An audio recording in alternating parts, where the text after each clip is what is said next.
visualization we're going to do involves the strange materials that are on your table. We're going to do an analogy called the fire triangle. So this is an example that has arisen from my nerdy physics background. So whether you find it helpful or not. So the fire triangle analogy, I don't know, so the school of mission and everything we've done already, the good that we've done was kind of this kickstart and trying to get us going with regard to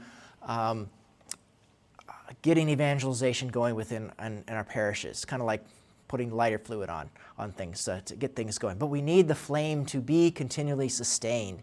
And it's really hard to do when we live in a world that has so many other things to distract us, so many other good things that we're called to do, so many false ideas and temptations to go after those kinds of things that could stifle the flame of God's love that is burning within us, that's been burning within us from our baptisms, right?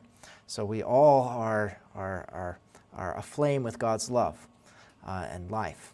So the fire triangle has to do, it's a real scientific concept of that there are certain elements that are needed in order for you to have a fire. Right? You need 3 different things. So go ahead and in the middle of your tables you've got little candles and on a little lid so that wax doesn't get on the table. So you've got your little candles, and go ahead and light your candle. So if we look on here, on our fire triangle, there's 3 conditions that are needed in order for there to be fire. And obviously all 3 of them are present, otherwise your candles would not be lit. All right, so you need heat, you need fuel, and you need oxygen. So maybe the easiest one to represent is the oxygen. Fire needs oxygen. And if you remove any one of these 3 conditions, the fire is going to go out. So if we look at oxygen first, we need oxygen for the flame. So take the jar and place it over your candle. You may notice that as you put the jar over the candle, it begins to fade away. And depending upon how big your jar is, some of your jars are bigger than the other ones. So it takes a little bit longer. But your fire goes out, right? So without oxygen, the flame is stifled and it goes out. You know, this is how fire extinguishers work. This is how fire blankets work. You're extinguishing, removing the oxygen from the flame, and so it goes out. All right, so take the jar off, light the candle again. All right, so we looked at the oxygen, and now let's look at the heat. So the heat, this might not be as obvious to us, but the flame needs to have heat, otherwise it will go out. So what we're going to do is try to remove the heat. So take the weird little copper wire with the loop on it.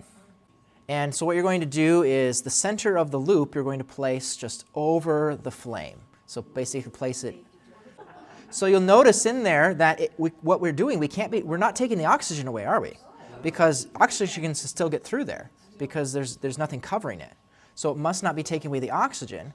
What's actually happening is copper conducts heat very well, and so when you put it over that, it's taking the heat away, and therefore it goes out. So you put it all the way down onto the flame. There you go. There you go.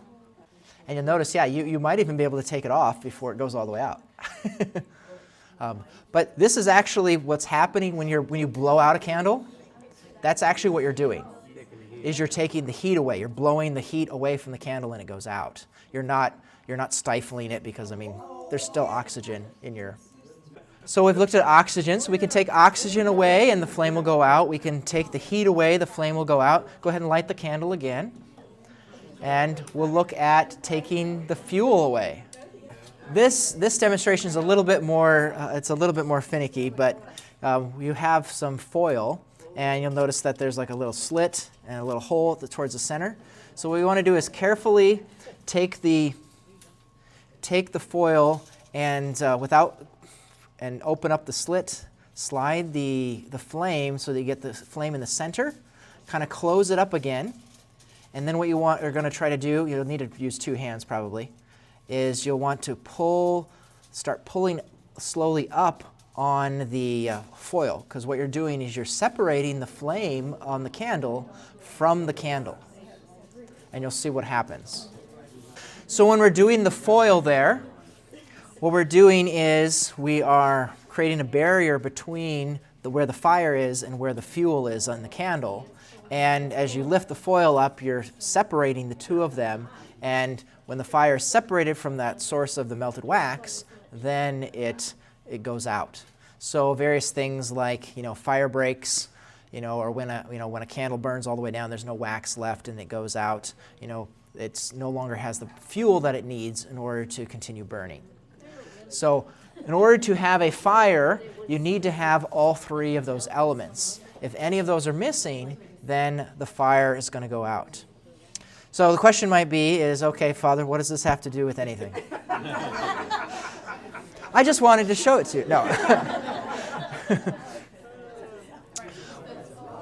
We can use this as an analogy to apply it to our faith, to our Ignite program in particular. So the image of fire is used throughout the scriptures to describe God's love. We see it in different ways in the Old Testament. We have, the Israelites as they go through the desert, God is there in the form of the flaming pillar. It's used the burning bush, for example, with Moses. The Holy Spirit comes down in the form of flames. Jesus' Sacred Heart has flames arising from his heart. So this image of God's burning love. And so we can apply this to our relationship with God.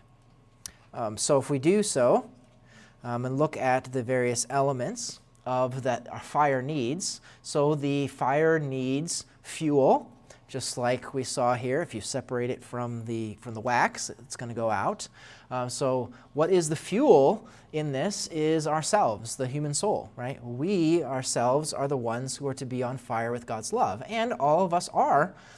We have that fire, including those who may not be all that on fire for their faith. If you've been baptized, that is an ember burning within you.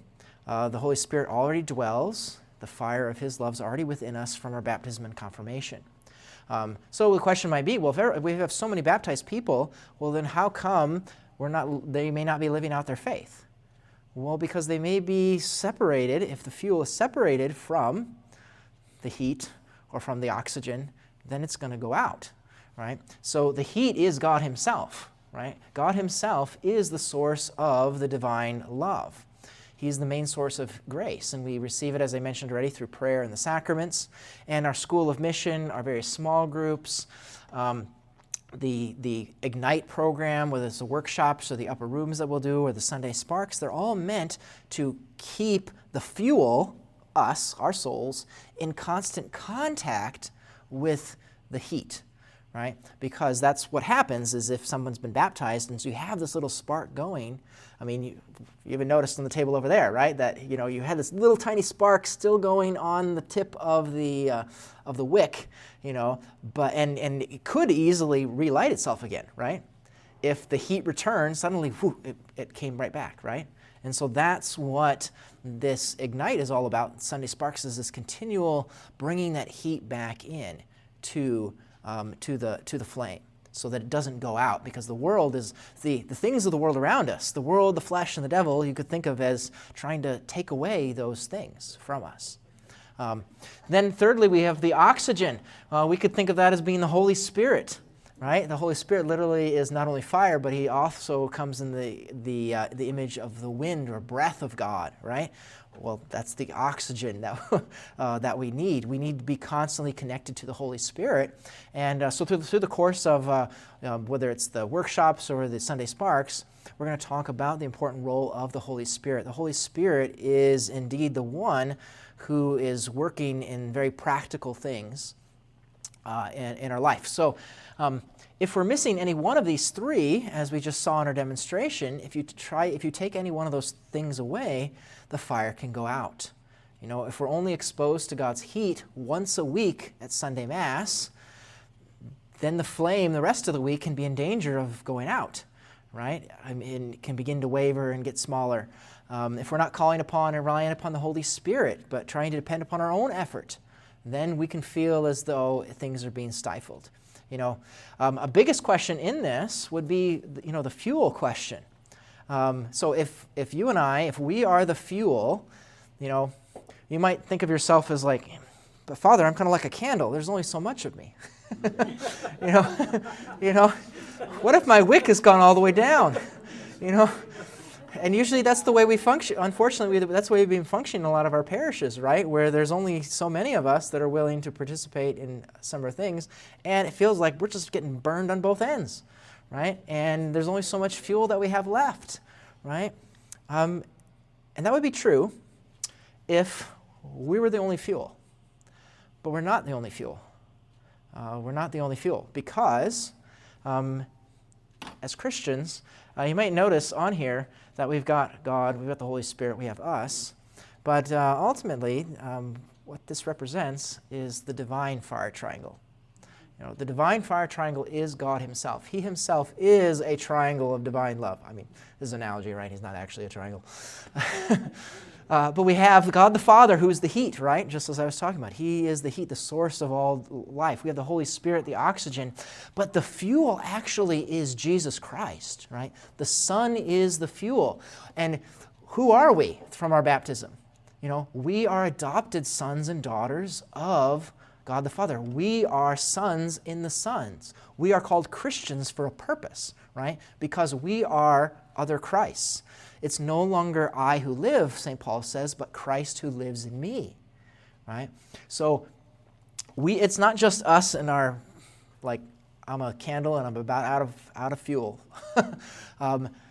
Jesus, who is God, does not run out of fuel, right? We only run out of fuel if we're not constantly connected to him. But if it is truly Jesus living within us, then we will not run out of fuel. We are connected to him as the source. It will never go out. In fact, the flame will only go stronger. And that is where our formation in prayer comes in, where we need to continue to be connected to all of these. I mean, but ultimately the Holy Spirit, what's the Holy Spirit's role to do? The Holy Spirit is the one who is to reproduce Jesus within us, right? That's what it means to grow in holiness, is that Jesus Christ is reproduced in me. No longer I who live, but now Christ who lives in me. So God himself is the source of this. And we could say that evangelization is the flame of God's love burning within you, so that when others get close and they're little embers, as you'll notice we had in the one table, right? If you bring the heat right back to the little ember, suddenly whoosh, it can begin to go. Jesus says in the Gospel of Luke, I have come to set the earth on fire, and how I wish it were already blazing, right? The fire needs to spread from one soul to the next soul to the next soul to the next soul. And so that's our role in all these things, is we want more souls to be set on fire. And when we engage in small groups, for example, our flames help strengthen one another when we come in contact with one another. And this enlivened flame then will enable us to go forth into the various places where God has called us to go and catch other souls on fire for God.